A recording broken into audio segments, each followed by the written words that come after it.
സാധനങ്ങളൊക്കെ പാക്ക് ചെയ്ത് വെച്ച് ട്രക്ക് വെയിറ്റ് ചെയ്തിരിക്കുകയായിരുന്നു. അപ്പോഴാണ് 2 ട്രക്കുകൾ വന്നത്. ഈ മിനിയോണിൻ്റെ പടമുള്ള ട്രക്കിലാണത്രേ നമ്മുടെ സാധനങ്ങൾ കൊണ്ടുപോകുന്നത്. കുട്ടികളുള്ള ഫാമിലി ഷിഫ്റ്റ് ചെയ്യുമ്പം ഇതുപോലത്തെ ക്യാരക്ടറിൻ്റെ പടമുള്ള ട്രക്കുകളൊക്കെ അവർ അയച്ചു തരും അത്രേ. നമ്മുടെ സാധനങ്ങളൊക്കെ നമ്മളെക്കാട്ടി വൃത്തിയായിട്ട് പാക്ക് ചെയ്തവർ കൊണ്ടുപോകുന്ന കണ്ടപ്പം കേടുപാടൊന്നുമില്ലാതെ ഇതൊക്കെ അവിടെ എത്തുന്നുള്ളൊരു വിശ്വാസത്തിൽ സന്തോഷത്തോടെയാണ് കണ്ടുകൊണ്ട് നിന്നത്. ഫ്രിഡ്ജും ടേബിളും റാക്കും ഒക്കെ നല്ല ഉടുപ്പിട്ട് സുന്ദര കൂട്ടപ്പനാക്കിയിട്ട് യാത്ര ചെയ്യാൻ റെഡി ആയിക്കൊണ്ടിരിക്കുകയാണ്.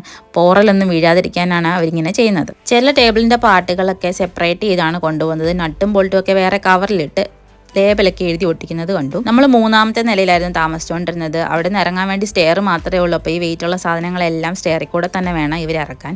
അങ്ങനെ നമ്മുടെ സാധനങ്ങളെല്ലാം ട്രക്കിൽ കയറി യാത്ര പോകാൻ റെഡിയായി ഇരിക്കുകയാണ്. പിന്നെ കുറച്ച് നേരത്തേക്ക് ഞങ്ങൾക്കൊന്നും മനസ്സിലായില്ല. വലിയൊരു ട്രക്ക് വരുന്നുണ്ടായിരുന്നു. നമ്മുടെ സാധനങ്ങൾ ആ ചെറിയ ട്രക്കിൽ കൊണ്ടില്ലത്രേ. അപ്പോൾ കുറച്ചും കൂടെ സ്ഥലം വേണം. അങ്ങനെ ഈ വലിയ ട്രക്ക് വന്ന് നമ്മുടെ സാധനങ്ങളൊക്കെ കയറ്റി. അങ്ങനെ ഇനി ഇതെല്ലാം നമ്മുടെ പുതിയ സ്ഥലത്ത് കിട്ടും. അവിടെ കാണാം. Bye bye.